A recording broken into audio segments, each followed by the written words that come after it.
Hello everyone, स्वागत है आप सभी का स्टडी विथ कविता में। तो आज का हमारा टॉपिक है स्पेंसर का सामाजिक डार्विनवाद। तो इसमें हम देखते हैं, डार्विन ने जीवों की उत्पत्ति एवं विकास के संदर्भ में जैविकी उद्विकास का सिद्धांत प्रस्तुत किया और कहा कि सभी जीवों का उद्विकास सरलता से जटिलता की ओर, अनिश्चितता से निश्चितता की ओर, समानता से विभिन्नता की ओर एक निश्चित क्रम में और निरंतर हुआ। डार्विन के इस सिद्धांत को 19वीं सदी के एवं 20वीं सदी के प्रारंभ में विभिन्न समाज के वैज्ञानिकों ने समाज पर भी लागू किया और कहा कि समाज का भी निर्माण नहीं हुआ है बल्कि जीवों के भांति ही उद्विकास हुआ है। जो नियमों के संदर्भ में सही है वो समाज के संदर्भ में भी सही है। डार्विन के सिद्धांत का समाज पर लागू करने के कारण इसे सामाजिक डार्विनवाद के नाम से जाना जाता है। स्पेंसर का सामाजिक डार्विनवाद निम्नलिखित सिद्धांतों पर आधारित करता है। अर्थात हम देखते हैं कि स्पेंसर ने जो सामाजिक डार्विनवाद का सिद्धांत दिया है उसमें उन्होंने कहा है कि समाज का निर्माण भी जीवों के भांति ही निरंतर हुआ है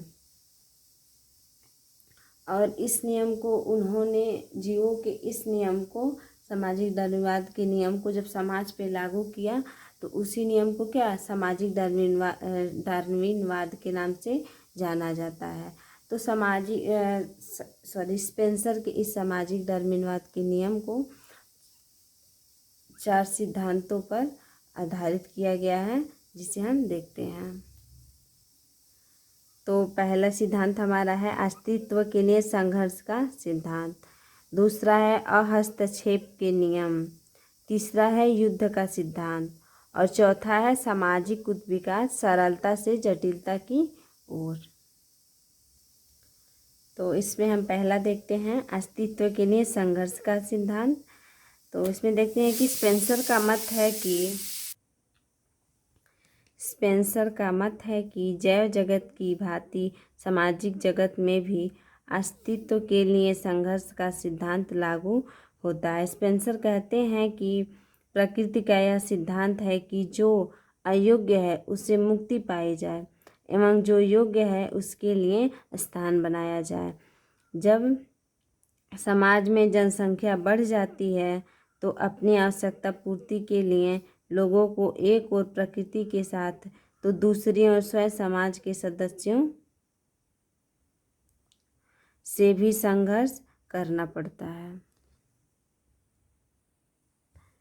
जीवन संघर्ष में सहायक लक्षणों को धारण करने वाले व्यक्ति ही संघर्ष में विजय पाते हैं और जीवित रह पाते हैं। तो हम नेक्स्ट हेडिंग देखते हैं अहस्तक्षेप के नियम। तो स्पेंसर के अनुसार सामाजिक डार्विनवाद व्यक्तिगत स्वतंत्रता में हस्तक्षेप के नियम को मानता है तथा व्यक्तिवाद का पोषक है। स्पेंसर के अनुसार यदि प्रत्येक व्यक्ति को अपने व्यक्तित्व हितों के पूर्ति को छूट दी जाए और राज्य के लोगों की आर्थिक क्रियाओं में हस्तक्षेप के स्थान पर उनके द्वारा किए गए समझौते को लागू करने एवं दूसरे के अधिकारों का उल्लंघन करने से रोकने का कार्य करे तो समाज की अर्थव्यवस्था का समुचित विकास होगा तथा प्राकृतिक वर्ण के नियमानुसार योग्यतम व्यवसाय और योग्यतम आर्थिक संस्थाएं ही जीवित रहेंगी और अयोग्य व्यवसाय एवं संस्थाएं समाप्त हो जाएंगी। तो नेक्स्ट हेडिंग हमारा है, देखते हैं युद्ध का सिद्धांत। तो इसमें स्पेंसर सामाजिक डार्विनवाद के युद्ध के माध्यम मूर्त हुआ देखते हैं। वह कहते हैं कि हम समाज के भीतर भी लोगों के अस्तित्व के लिए संघर्ष देख सकते हैं। इसी प्रकार से विभिन्न समाज भी परस्पर युद्ध करते रहते हैं। विभिन्न राष्ट्रों के युद्ध चाहे वे अस्त्र शस्त्रों के द्वारा हो या एक दूसरे का विरोध करने के रूप में। अंतर ये है कि वे जीवन के लिए संघर्ष की श्रृंखला को ही व्यक्त करते हैं। नेक्स्ट हेडिंग है हमारा सामाजिक उद्विकास सरलता से जटिलता की ओर।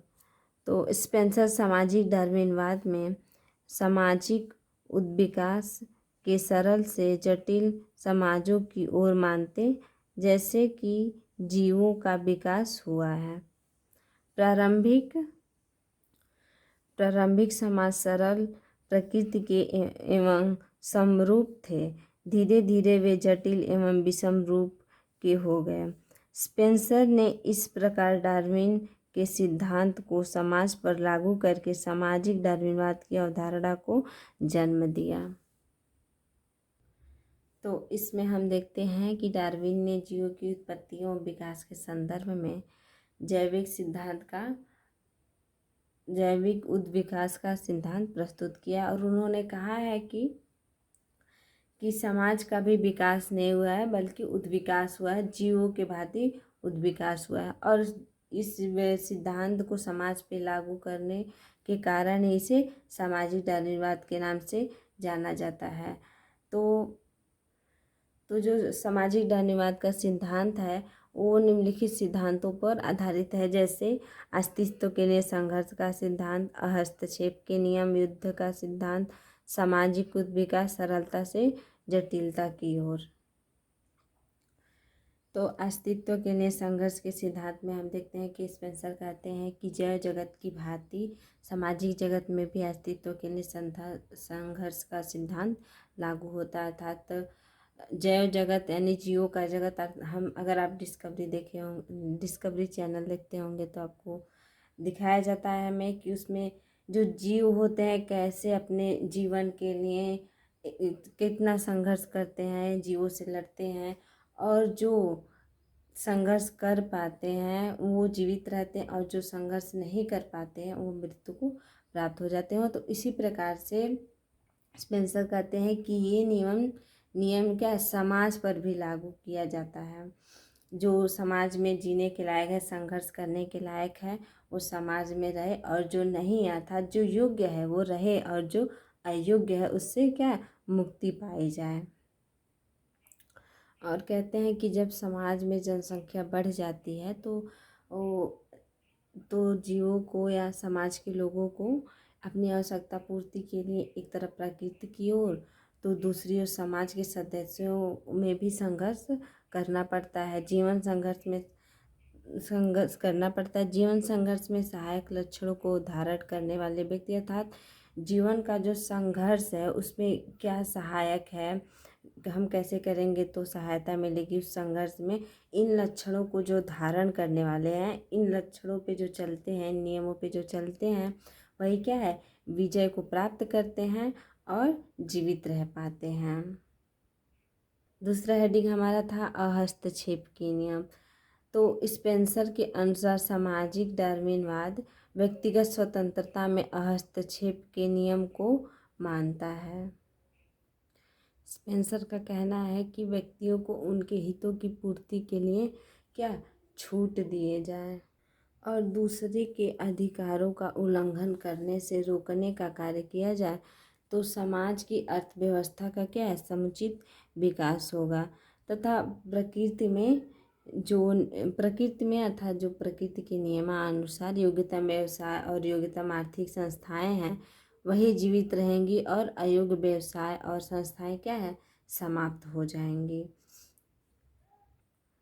तीसरा नियम है हमारा युद्ध का सिद्धांत। तो इसमें स्पेंसर कहते हैं कि सामाजिक डार्विनवाद के युद्ध के माध्यम मूर्त हुआ देखते हैं। मूर्त हुआ अर्थात मरा हुआ देखते हैं। वे कहते हैं कि हम समाज के भीतर भी लोगों को अपने अस्तित्व के लिए क्या लड़ते हुए देखते हैं, संघर्ष करते हुए देख सकते हैं। इस प्रकार विभिन्न समाज की परस्पर युद्ध करते रहते हैं, अर्थात वो देखते हैं कि समाज में लोग भी लड़ते हैं, चाहे वो राष्ट्रों का युद्ध हो, चाहे वो अस्त्र शस्त्र से लड़ा जाए या एक दूसरे का विरोध करके। तो अंतर यही है कि वो जीवन के लिए संघर्ष की श्रृंखला को ही व्यक्त करते हैं। तो इस सिद्धांत में हम देखते हैं कि स्पेंसर कहते हैं कि समाज के भीतर भी क्या है, युद्ध चल रहे हो, चाहे वो एक राष्ट्र का दूसरे राष्ट्र से हो या एक दूसरे का विरोध करके हो। नेक्स्ट हेडिंग था हमारा चौथा, सामाजिक उद्विका सरलता से जटिलता की ओर। तो स्पेंसर सामाजिक डार्विनवाद में सामाजिक उत्विकास के सरल से जटिल समाजों की ओर मानते हैं कि जैसे जीवों का विकास हुआ सरलता से जटिलता की ओर, वैसे ही क्या है, समाज का भी विकास सरलता से जटिलता की ओर हुआ है। वे कहते हैं कि जैसे पहले समाज जो था सरल था, प्रकृति जो क्या है सरल थी, नॉर्मल थी, और क्या है इस समय का जो समाज है वो धीरे धीरे क्या है, जटिलता की ओर, विषम परिस्थितियों की ओर चला आता है। तो स्पेंसर ने इस प्रकार डार्विन के सिद्धांत को वो समाज पर लागू किया और उन्होंने कहा कि जैसे मान लीजिए जीवों का विकास पहले सरल था, अब क्या है, जटिल है, वैसे ही समाज का विकास भी क्या था, पहले सरल था और अब जटिल है।